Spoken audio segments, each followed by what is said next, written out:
Hello, my name is Lissa True, and I'm the Youth Service Coordinator for Learning Ally. I want to welcome you today to our student-to-student webinar entitled Drum Roll Please. Today we're going to explore the new and exciting programming features for the upcoming year, as well as share some things you can do to prepare for school. We encourage you to take advantage of the chat box on the right to ask questions, make comments, and connect with other students nationwide. Also, check out the handouts for more information about what we're talking about. Our webinar today is presented by two of our Colorado ambassadors. They have worked together for several years and are very good friends. Let's meet Victoria and John now. Hi, I'm Victoria. I'm 17 and I'm going to be a senior at a public school. I have been an ambassador for 6 years. Hi, I'm John. I'm currently 15 years old. I'm going into the 10th grade. I go to a public school, and I've currently been an ambassador for 4 years. Thank you, Victoria and John. We also have some Colorado ambassadors helping us in our chat box. So I'd like to introduce you to Ariana and Jack. Thank you, ambassadors, for helping today. Let's get started. We are so excited to announce what we have planned for the upcoming year to support you and your school success. So is everyone ready? Drum roll, please. We have doubled the number of student-to-student webinars and have added monthly virtual student bonfires. Our family-focused newsletter, The Dyslexian, will be published monthly throughout the school year, and we are continuing our text tip program. In addition, we are planning to build out our Explore 1 in 5 website so it is more interactive and becomes a place for your voice to be heard. Let's explore these in a little more detail. Our monthly student webinar series is a great opportunity for students to connect with other students. We think it is important for students to see other students model self-advocacy techniques and positive self-confidence. Learn about dyslexia, self-advocacy, assistive technology, and more. Their presenters are their peers, and that creates a level of engagement in itself. Each session is run by students for students. Learning Ally student volunteers do a short presentation, and then there is an open question and answer. Let's look at some of what is coming up. On the third Wednesday of each month, our virtual bonfire is our online get-together. Students can brag about their accomplishments, complain about struggles, and find new solutions. While you are there, you can make a friend or two and be part of a community of people just like you. Keep an eye on Facebook and your email to get notifications of this event. We have a family-focused newsletter, which will come out every month now. There is a newsletter which both parents and students can enjoy together. We will have contests, news relating to dyslexia in schools, assistive technology tips, and more. A flyer to sign up for the newsletter is under the resource section in the box to the right. We are also offering text tips for our older students. Once you sign up, you will receive a text message every Tuesday with helpful information, tips on technology, and motivational pieces. And all this will be aligned with a subject per month. All this will be delivered around a central theme each month. Here are some upcoming subjects we will be covering. A 2-part series on self-advocacy and finding your voice. Presentation show and tell. Being your own superhero. Celebrating you. The 5 P's for future success. And AT, an unfair advantage. We will also have an amazing website for students. Learning Allies 1 in 5 is a video-based website that is a safe place for students who have dyslexia to learn, share, and connect. If you are new to the world of dyslexia, take some time to check out What is Dyslexia section. For those who have been around the block, we have some awesome resources like the YES program and cool tools. We invite you to share your story, kick back, relax, and make new friends. We need your help in bringing these great tools to other students. Learning Ally needs students like you to share your experience with dyslexia and how you cope with the challenges that you face. It helps others to know that they are not alone and that they are going to be okay. You have the chance to educate the community and let your voice be heard. Awareness is the first step to change, so we want to spread the awareness far and wide. Just email yes@learningally.org for more information. We also have an in-person program called the YES program, but right now it's only available in Colorado, New Jersey, Utah, and Massachusetts. YES pairs younger students with learning differences with older YES ambassadors who are trained to help guide them through a series of goals. YES empowers students with learning differences by helping them understand more about their strengths and struggles, giving them the tools they need to succeed and become strong self-advocates. YES program participants build self-esteem and confidence, learn about dyslexia, acquire self-advocacy skills, receive support and suggestions, build friendships and network, and expand communication skills. We all have a story to tell, and we want to help you share your story with others. To give you an idea about what we're talking about, Victoria is going to share her story now. Hi, I'm Victoria. When I was in the second grade, I was diagnosed dyslexic and dysgraphic. My parents immediately started doing research to see what they could do to help me. My mom would even come into school and tutor me during silent reading time. Over the years, I have had some really great teachers. One of my favorite teachers was my fourth grade teacher, because she helped me realize the power of my own voice. On that same note, I have had some not-so-great teachers.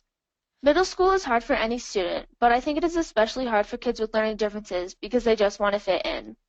I had a teacher tell me that a chain is only as strong as the weakest link, and obviously I was the weakest link. At that point, I realized that I had to do something, otherwise this was going to be happening a lot more. By the time I got to high school, with the help of my parents, I had built up enough self-confidence to try out for a special program for arts and humanities. Basically, it's all AP and honors classes, but instead of only taking 2 weeks to read a book, we might take 6, because they teach in audio, visual, and kinesthetic.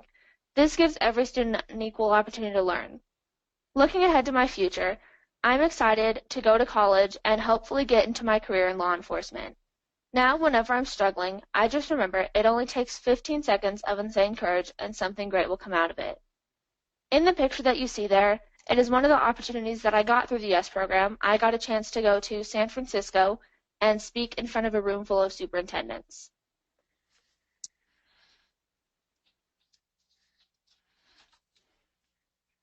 Hello. As I said earlier, my name is John, and this is my story. My school struggle started in the first grade when I was falling behind in reading. My school didn't offer me any hope inside of it, so I started tutoring on a dyslexic-based reading program where I made slow but steady progress. This continued all the way into the 4th grade, when my school wanted me to have oral state testing, but they still didn't offer me any hope inside of school. At this point, my parents had me tested, and I found out I was dyslexic.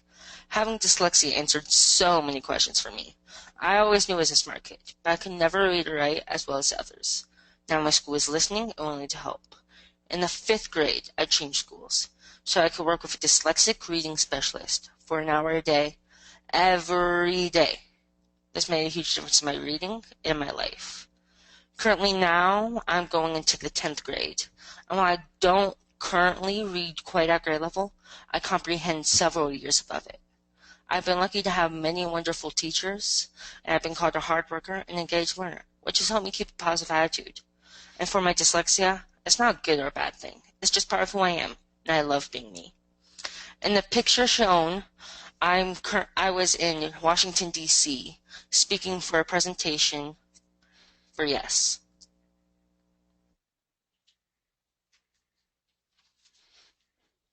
Let's talk about some ways we plan to help your voice be heard. Allow your parents to support you in finding your voice and exploring the most effective ways to speak up for yourself. Post your story to the Explore 1 in 5 website to help others know that they are not alone. that they are part of a much larger community. With Text Tips, we are going to help you with tips and tricks to be successful on your journey to strong self-advocacy. We are going to be featuring students in our dyslexia newsletter, so look for opportunities. We are planning to profile students on social media and are always looking for interesting things you're doing to raise awareness locally. Self-advocate to educate your support network and make sure that they know what you need. Consider joining our Student Speaker Bureau to help you with your online offerings for students. Now that we have shared our plan to support you for the upcoming year, we want to take a few minutes to talk about a couple of things you can do to get prepared for the upcoming school year. We all know the standard things to get ready for school, like buying new clothes, purchasing school supplies, and organizing your new backpack. But have you ever thought about making sure your assistive technology is in order, or if you need any new technology for the school year? How about downloading your books from Learning Ally as soon as you get your reading list? Here are a couple of other things to help you be successful. It is important to identify your support network. You want to ask yourself the following questions. What are some things you might need help with this year? Who do you feel comfortable going to for help? How can they help you? And where are they in order for you to go?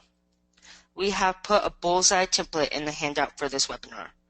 You want to fill it in so you have a quick graphic to help you if you are facing a challenge. You want to put yourself in the middle and explore who you trust and feel most comfortable with. Those people who are in the yellow circle, they are the people who you would often approach first in that cross-school years, like your parents, tutor, and counselor. The green circle is for those who you are not quite comfortable with going for help, but are still part of your team. They are frequently the people that you are going to school with just this year.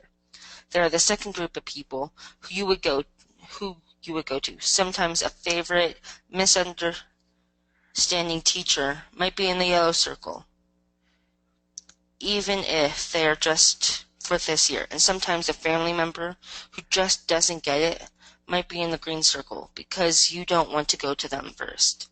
You might also have a good friend who helps you, and then you would want to put them in the yellow section. Where you place people is really your decision. Another important thing to do before the start of the school year is plan ahead. In order to make a plan, you need to identify what you struggle with. We have attached a worksheet to help you come up with a strategy to help you with your biggest challenge in school. Once you understand how to do this, you can do it with any challenge you face. Here are the steps. 1. Think about what your biggest challenge was last year and try to determine if you might face it again this year. 2. Brainstorm 3 possible solutions with your parents. 3. Put them in priority order with the one you think would work best at the top. 4. Try the selected solution and see if it works. 5. And then reflect and perfect. If it didn't work, ask yourself, why didn't it work? Can I change something to make it work better next time? 6. If the answer is no, go on to the next solution and repeat 5. You can use this strategy for challenges that are big and small. Let us help you succeed this year. We truly believe in you and will be here to support you. At this point, we would like to open the floor for questions. Okay, let me see what questions I got going here. Hold on just a second while I get to them. Okay, our first question is, what do you do if you do not get help when you need it? Usually I go to somebody on my support team, or I will go to my parent or maybe a principal at the school. Okay, how about you, John? I agree completely with Victoria. You want to go to someone on your support team and someone that you trust.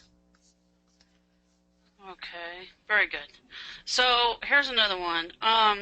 Do you email or talk to your teachers in the beginning of the year about having dyslexia? Yes. Typically, I show my teachers a presentation I made about some quick dyslexia facts, and then also just give them some stuff to know me. If you want to see some examples of that, they're on explore1and5.org. I do the same thing that John does. I think that most of the Yes ambassadors make a PowerPoint and show it to their teachers just so that it's kind of a quick way for them to get to know you and your challenges. Mm-hmm. Good advice. Okay, so how about, let's see, did either one of you, how long were you guys in tutoring if you had tutoring? Do you know how long you've been in tutoring? I have had tutoring off and on throughout my whole school career pretty much. Mm-hmm. How about you, John? I started tutoring in the 1st grade, and I'm currently still doing it, so I'm going into my 10th year of tutoring. Oh, okay, cool. And, okay, have either one of you ever had to see a counselor? Personally, I have not. I also have not. You haven't? Well, I'll just add in my 2 cents here because my daughter actually did go to a counselor, and it was very helpful. And then I had a nephew that went too. My nephew went for ADHD, and it really helped him because he learned some tools and tricks for time management and staying on task. So it was like a cognitive behavioral therapist. And my daughter went for anxiety, and she just learned some different techniques to kind of like manage her anxiety. So I think counselors are very helpful. So let's go ahead and go to the next question. What do you do if your teacher does not understand anything about dyslexia? The best thing to do, I think, is just get them as much information as you can and try to teach them about it because obviously there's going to be other students besides you that has it. So just try to get them as much education about it as possible. Then I also recommend trying to do that at the beginning of the year just so you have a easier time for the rest of the year. All right. And at Learning Ally, we have some handouts that you can download and print out on our website. So feel free to go to the website and print them off. There's also one on the Explore 1 and 5 website that's really good too. So check those out, print them off, and take them to your teacher. And like Victoria said, there are other kids that have it. So you're not only helping yourself, you're helping other people too. Okay, so here's another good one. What do you do if your teacher makes you feel down about your dyslexia?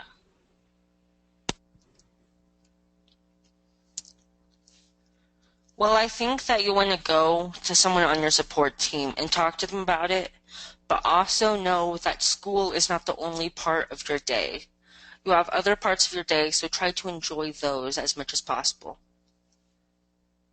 And just focus on trying to get through that 1 hour of your day because like John said, there are other parts of the day and that's just one part.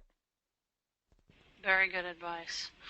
Okay, so what do you do if you're entering into a new class or a school and all the other kids are making fun of you because you have dyslexia? Usually what I do is I just try to make a joke out of it because if they see me kind of laughing at myself, then it takes the power away from them. I typically try to explain dyslexia to them so that they can be a little more understanding. Okay, and the next one is, what do you do about anxiety? So do either one of you have anxiety, and what have you guys done about that if you do? I usually get anxiety about things like tests and stuff like that. I just try to study and be as prepared as I can so that I feel a little bit more comfortable going into it.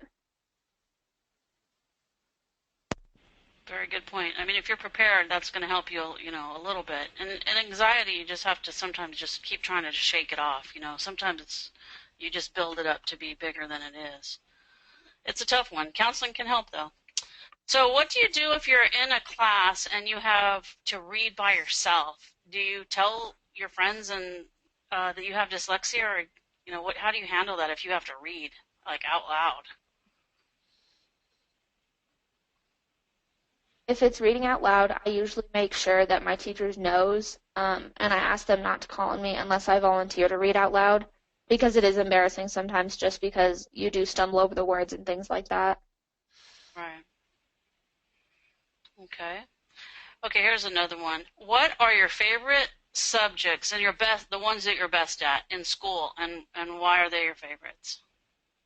My favorite subject is science, just 'cause I think it's interesting to learn all the different ways that the world works and its different properties.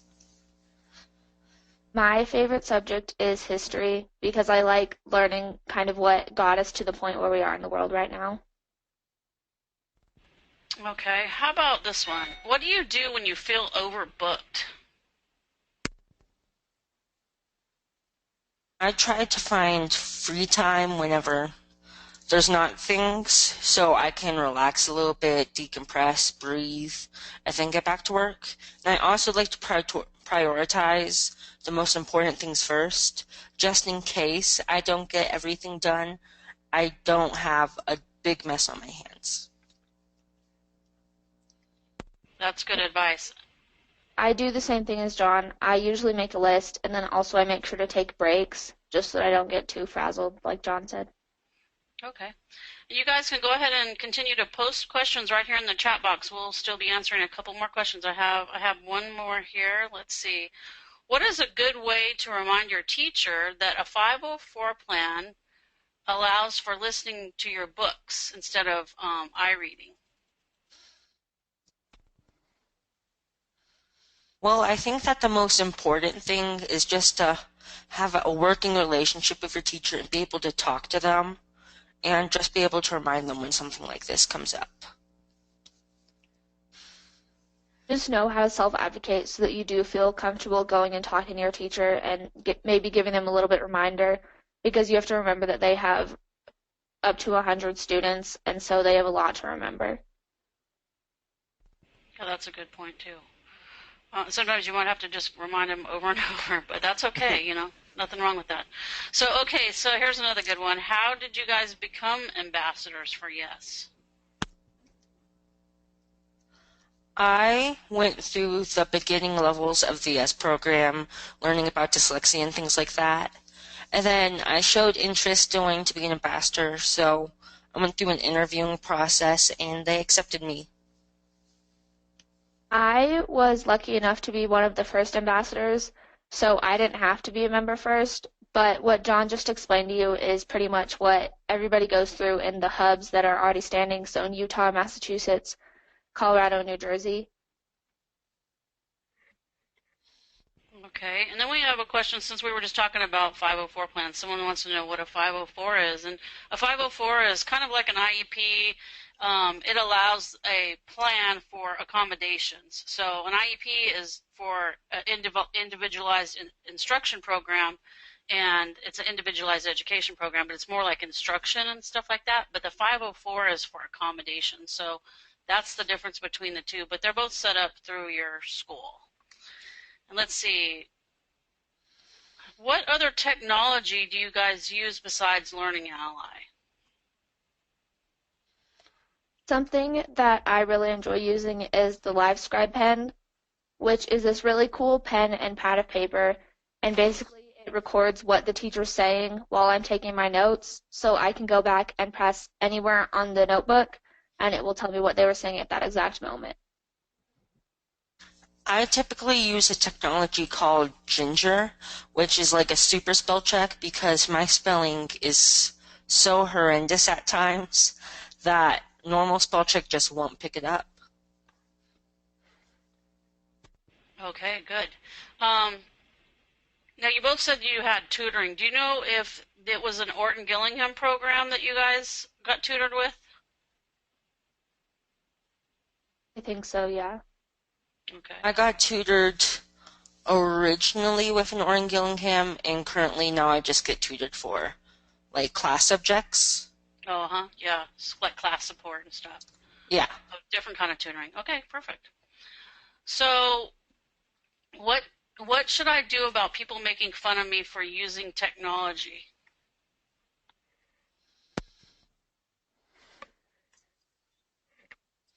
I typically try to explain the technology to them and just try to help them understand it, but it doesn't always work, and when that happens, I think you just have to move on and keep going. I usually just kind of make a joke, like I said earlier, and I just remember that the technology is what's going to help me get better grades, so I shouldn't really care about what they think. Okay. We have some questions coming in, Victoria. You mentioned the LiveScribe pen, so people are wanting to know a little bit more about the LiveScribe pen. Is there, I know there was a couple different ones. Which one is it that you use? Don't you use a certain one? Yeah, I use what is called the LiveScribe Echo. It's not the newest one out, but I prefer it just because it's a little bit simpler. It doesn't have as many bells and whistles. Okay. And so that's LiveScribe, and they, of course, can go to livescribe.com and find out more information about that. It's a pretty cool tool. Um, let's see. What do you do? Oh, this is a good one. What do you do if you can't even get to a website because of your dyslexia? I've had that happen. I spell it wrong. It's horrible. Go ahead. Usually I will ask one of my friends to help me or have them write it down so that I could just kind of copy it off of a piece of paper. For me, Google is my best friend, and I try to spell it remotely correct, so it will hopefully pick it up. And then if that doesn't work, I usually try to use other spell checks. Yeah, and you know what I use a lot? I use Siri. Like if I can't figure out how to spell a word, say it to Siri, and then Siri types it out for me, and then I can see if it's right or whatever. So that's pretty helpful. Okay, so this is the last question. If anybody else has another question, go ahead and put it in here. Otherwise, this will be our last one, and we're going to go ahead and wrap it up. What do you do when your friends say that it's unfair that you get extra time on a test or something like that?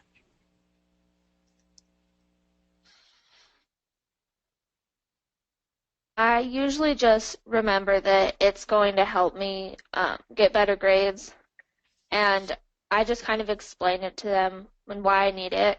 And there actually is a study that shows that kids with learning differences will do better on a test if they have extra time, where kids without learning differences would actually do worse because they go back and double check their answers over and over. I also think it's important to evaluate who your friends are, because a friend does not really care about things like that. They care about who you are, dyslexia and all.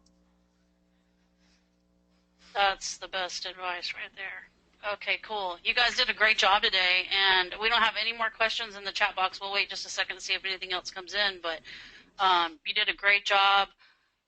Someone was talking something about the bonfire. Do you guys want to just give a little more information about the bonfire? Are you guys excited about getting that bonfire going this month? I'm excited. I think it'll be a good opportunity for a lot of kids to interact and meet new people and that kind of stuff.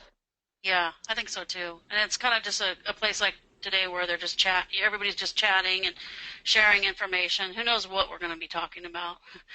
Who knows? Okay, well, thank you guys for doing this presentation. You did a great job, and thank you everybody for joining us, and we'll see you again soon, hopefully at the bonfire. Have a good day. Bye-bye. Bye, everyone.